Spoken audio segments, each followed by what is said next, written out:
রেকর্ডিংটা শোনাচ্ছি। বিজেপির নেতার কথা, আমার কথা নয়, আপনারা নিজে শুনুন।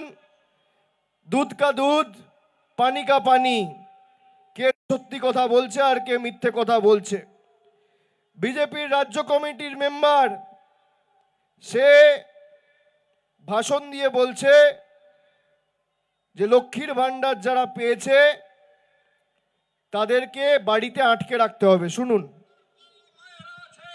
যারা জোড়াফুলে ভোট দিতে যাবেন, আমি সেই সমস্ত পরিবারের স্বামীদেরকে বলছি, ওই মায়েদেরকে ঘরে বন্দি রেখে দেবেন। ভোটটা দিতে হবে পদ্ম ফুলে, জোড়াফুলে নয়। মায়েরা আছেন যারা জোড়াফুলে ভোট দিতে যাবেন, আমি সেই সমস্ত পরিবারের স্বামীদেরকে বলছি, ওই মায়েদেরকে ঘরে বন্দি রেখে দেবেন। ভোটটা দিতে হবে পদ্ম ফুলে, জোড়াফুলে নয়। শুনলেন? শুনলেন?